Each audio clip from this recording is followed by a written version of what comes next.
Hello বন্ধুরা, আসসালামু আলাইকুম। কেমন আছেন আপনারা সবাই? আশা করি ভালো আছেন, সুস্থ আছেন। সবাই সবার পরিবার পরিজনকে নিয়ে হোক আলহামদুলিল্লাহ, আল্লাহর অশেষ রহমতে আমিও ভালো আছি বন্ধুরা। প্রতিদিনের মতো নতুন দিনের নতুন আরেকটি ভিডিও নিয়ে হাজির হলাম আমার ভালো লাগাগুলো ডেলি লাইফের আপনাদের মাঝে শেয়ার করার জন্য। আর প্রতিদিনই তো আমি সকালে আর কি না রান্নাঘর দিয়েই শুরু করি, আজকেও তার কোনো ব্যতিক্রম কিছুই না বন্ধুরা।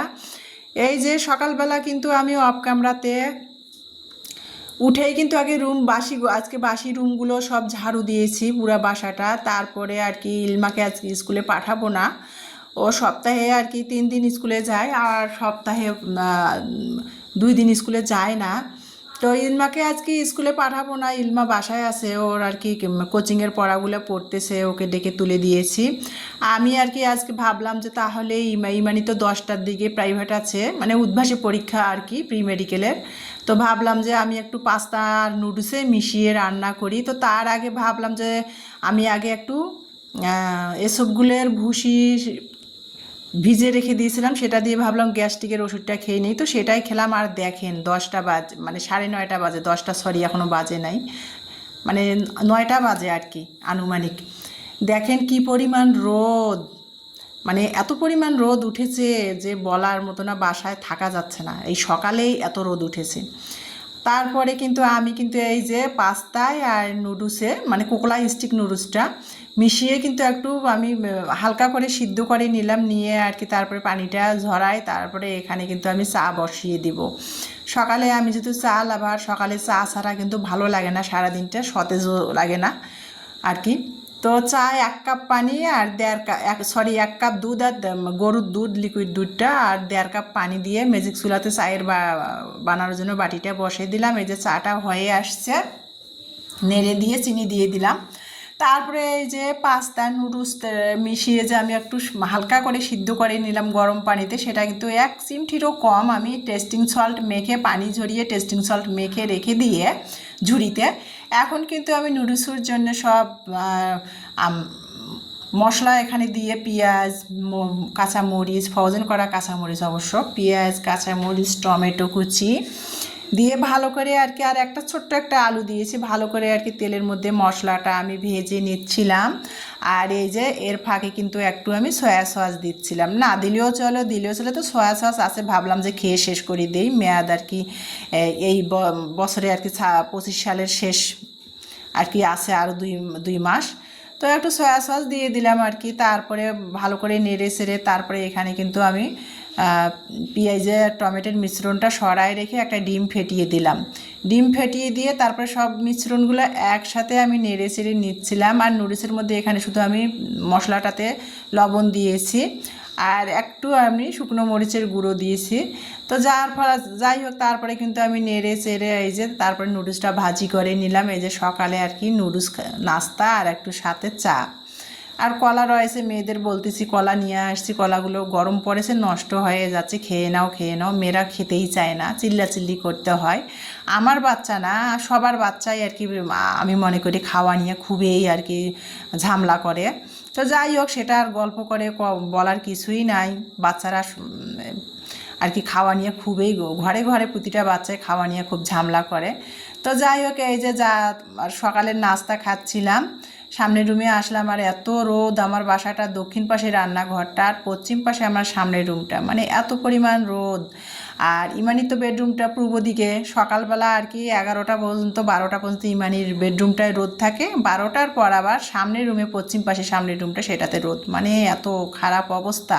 রোদ উঠলে থাকা যায় না আমার বাসাটাতে। আর রান্নাঘর দক্ষিণ পাশে আবার রোদ। তো যাই হোক বন্ধুরা, এই যে মানে ইলমা আবার আমাকে বলছে, আম্মু তুমি তো সস খাও, সস নাও। তো সস শেষ হয়ে গেছে, বললাম যে থাক, সস বাজারে গেলে টমেটো সস একটা আনতে হবে আবার।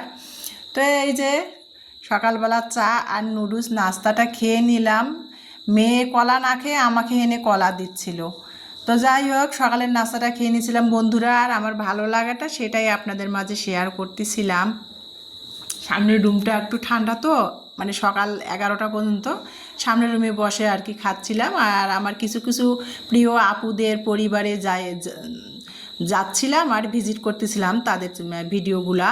তো যাই হোক বন্ধুরা, তারপরে কিন্তু মোবাইল অন করে দিয়ে নাস্তা খেয়ে আমার আপুদের পরিবারে যাচ্ছি, ভিডিওগুলো ভিজিট করে করে আসতেছে। আমি তো আবার সবার ভিডিওর আগে ভিডিও শুরুতে লাইক দেই, দিয়ে তারপরে ভিডিও দেখি। ভিডিওর যখন প্রায় মাঝামাঝি হয়ে যায় তারপরে কিন্তু আমি ভিডিও সংক্রান্ত কমেন্ট করি, বা অনেক সময় দেখা যায় ভিডিওতে না আমি লাইক দিয়ে না ভিডিও অন করে রেখে চলে আসি, মানে কাজ করি, কিন্তু ভিডিও যে ফুল হয়ে যায় তারপরেও আমি কমেন্ট করার কাজের ধান্দা থেকে কমেন্ট করতে পারি না, আবার যাই যে নতুন করে ঢুকে আবার ভিডিওতে কমেন্ট করি। তো সেটা আজকেও করতেছিলাম। তো যাই হোক বন্ধুরা, তারপরে যে সকালে নাস্তা খেলাম, প্লেট বাটিগুলো হালকা পাতলা একটু ছিল, সেটা বের করে ধুয়ে নিলাম, সিঙ্কটা পরিষ্কার করে, যেহেতু রান্না করব 11টা 11:30 বেজে গেছে। তো এই যে এখানে আর কি এই মধুটা আর কি, এটা হলো ইউএসের একটা মধু। এই মধুটা আগে আমি খুবই মানে মানে সংগ্রহ করে এই মধুটা আর কি আমি খেয়েছি। এই মধুটার অনেক উপকারিতা, যেটা বলে আর কি শেষ করা যাবে না, এর উপকারিতা এত আর কি।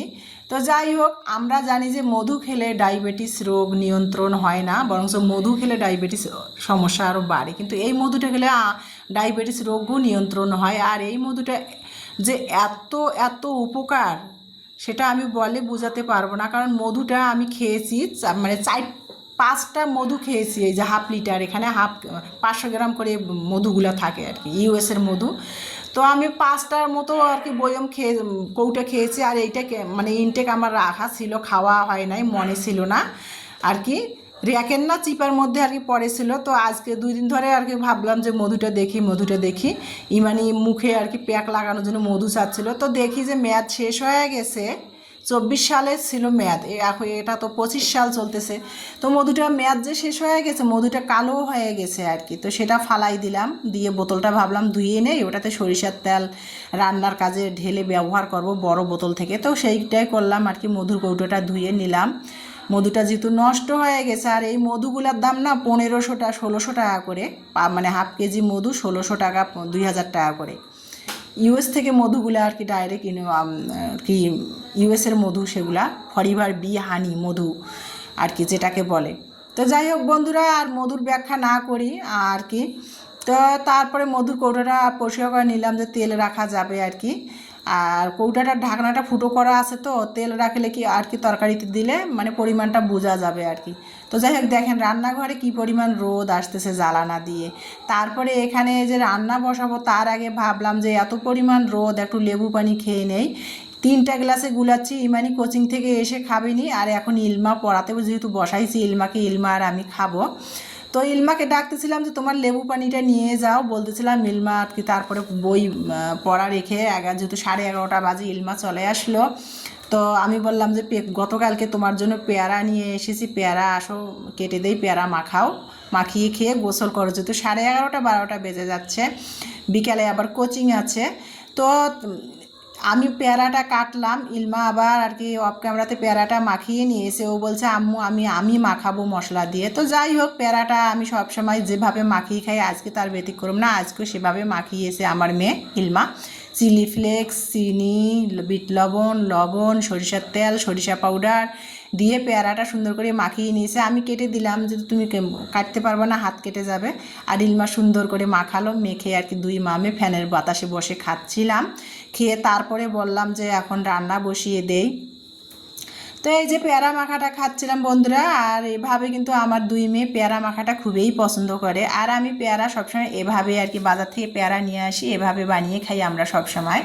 তো এই যে পেয়ারা মাখাটা খাচ্ছি, সেটাই আমার ভালো লাগাটা আপনাদের মাঝে শেয়ার করতেছি। আর ইলমা না পেয়ারা মাখা, পেঁপে মাখা, আমড়া মাখা এগুলো খুব সুন্দর করে ধৈর্য সহকারে বানাতে পারে, মাশাল্লাহ। তো যাই হোক, এখন আমি এই যে পেয়ারা মাখা খেয়ে নিলাম, ভাত বসিয়ে দিয়েছি। এখন আমি দুপুরের জন্য তেলাপিয়া মাছ বের করেছি আর কি। কিছুদিন আগে না রুই মাছ কিনেছিলাম, 350 টাকা করে রুই মাছের কেজি আর কি।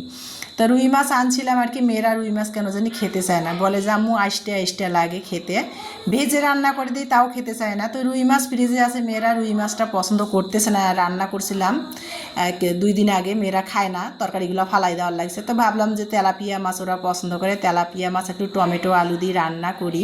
তো যেই কাজ সেই কথা, তেলাপিয়া মাছ ফ্রিজ থেকে বের করে বরফ ছাড়িয়ে লবণ দিয়ে ধুয়ে তারপরে কিন্তু লবণ হলুদ মরিচের গুঁড়া মেখে তেলাপিয়া মাছটা কিন্তু আমি ভেজে নিয়েছি। ভেজে নিয়ে তুলে ওই কড়াইতে কিন্তু আমি মশলা কষিয়ে নিলাম। নিয়ে এই যে দুই তিনটা আলু কেটে দিয়েছি, আর টমেটো ফ্রিজে ফ্রোজেন করা টমেটো ছিল, সেটা দিয়ে আলু টমেটো দিয়ে একটু তেলাপিয়া মাছের তরকারি রান্না করব। আর কিছু করব না, কাঁকরোল আছে, কাঁকরোল ভাজি করব। গতকালকে বাজার থেকে কাঁকরোল নিয়ে আসছি, আমার মেয়েরা তো কাঁকরোল তরকারি রান্না করলে খেতেই চায় না, কাঁকরোল ভাজি করলে আর কি আবার পছন্দ করে। কাঁকরোল ভাজি করব আর তেলাপিয়া মাছ আলু দিয়ে টমেটো দিয়ে রান্না করলাম। আর ফ্রিজে না ফ্রোজেন করা ধনিয়া পাতা ছিল, তো ভাবলাম যে ধনিয়া পাতাগুলো 3-4 মাস হয়ে গেছে, খেয়ে শেষ করে দেয়। আমি বেশিরভাগে আর কি তরকারিতে ভাজা জিরার গুঁড়োটা ব্যবহার করে থাকি, তো ভাবলাম যে ফ্রিজে ফ্রোজেন করা ধনিয়া পাতা আছে, সেটা দেই, ভালো লাগবে। শুধু আলু দিয়ে টমেটো দিয়ে যেহেতু মাছ রান্না করতেছি, ধনিয়া পাতাটা দিলে খেতে কিন্তু ভালোই লাগে। তো ফ্রোজেন করা টমেটো ফ্রোজেন করা ধনিয়া পাতা দিয়ে আলু দিয়ে তেলাপিয়া মাছটা রান্না করে কীভাবে নিলাম সেটা তো দেখলেন। আর এই যে এখন আমি কাঁকরোল ভাজি করব।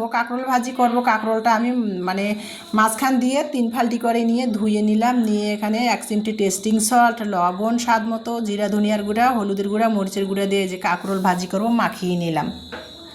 আর এভাবে কাঁকরোল ভাজি করলে না একটু যদি সামান্য 1 চিমটিরও কম টেস্টিং সল্ট ছিটিয়ে দেওয়া যায়, দিয়ে মেখে যদি কাঁকরোলটা ভাজি করা যায়, তাতে কিন্তু টেস্টটা আরও ভালো হয়।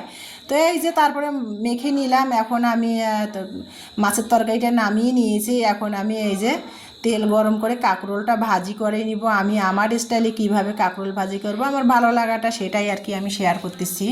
আমি যা পারি আমার ভালো লাগাগুলো সেটাই শেয়ার করব, তাই না? আর আমার আপুরা তো অনেক সুন্দর সুন্দর কাজ করে, অনেক সুন্দর সুন্দর আর কি অভিজ্ঞতা আছে রান্নার দিক দিয়ে বলেন, বা হোম ট্যুর বলেন, বা অন্যান্য আর কি কাজের দিক দিয়েও অনেক দক্ষতা। তাদের কাছে আমি কিছুই না, আমি যা জানি যেভাবে আমার চলতে হয় খাইতে হয় সেটাই আমি আমার ভালো লাগাটা শেয়ার করতেছি। তো এই যে তারপরে দুপুরে রান্না হয়ে গেল, কাঁকরোল ভাজি হাতে টমেটো ফ্রোজেন করা টমেটো দিয়ে আর কি ধনিয়া পাতা টমেটো দিয়ে এই যে আলু দিয়ে একটু ঝোল করেছি তেলাপিয়া মাছের। তো এটাই আর কি দুপুরে আজকে খাবার আমাদের। তো সেটাই আর কি বিসমিল্লা করে এখন দুপুরে খাবার খাবো। এখন সব অফ ক্যামেরাতে অন্য কাজগুলো গুছিয়ে গা গোসল দিয়ে ফ্রেশ হয়ে খেতে খেতে এখন দুপুর প্রায় 2:30 3:40 বেজে 2:40 বেজে গেছে। তো এই যে দুপুরের খাবার খাচ্ছি বিসমিল্লা করে বন্ধুরা। এই যে কাঁকরোল ভাজি, আমার মেয়েরা এই কাঁকরোল ভাজিটা এভাবে করে দিলে, শুধু যদি কাঁকরোল ভাজি করে দেওয়া হয় না, আমার মেয়েরা মাশাল্লাহ করে শুধু কাঁকরোল ভাজি দিয়ে ভাতটা খায়, ওরা এত পছন্দ করে। আর বেগুন ভাজিলেও ভালো লাগে, কিন্তু ইলমার অ্যালার্জির প্রবলেম, এই জন্য বেগুনটা কিনতেছি না। কচুর ছড়া বেগুন এগুলো আর কি কিনতেছি না, ওর অ্যালার্জির সমস্যা। লাল শাক কোনো কিছুই কিনতেছি না, যেহেতু ওষুধ খাচ্ছে, সেই জন্য বেছে বেছে তরকারি বাজার থেকে কিনে নিয়ে আসার লাগতেছে ওর অ্যালার্জির কারণে। তো বন্ধুরা এই যে ভাত খেতে খেতে আপনাদের মাঝ থেকে বিদায় নেব বন্ধুরা। সবাই ভালো থাকবেন, সুস্থ থাকবেন। ভিডিওটি দেখার জন্য সবাইকে অসংখ্য অসংখ্য ধন্যবাদ। আমার নেক্সট ভিডিও দেখার সবাইকে আমন্ত্রণ জানিয়ে দুপুরের খাবার খেতে খেতে বিদায় নেব আপনাদের মাঝ থেকে। সবার সুস্বাস্থ্য কামনা রেখে আজকের মতো ভিডিও থেকে বিদায়। আল্লাহ হাফেজ।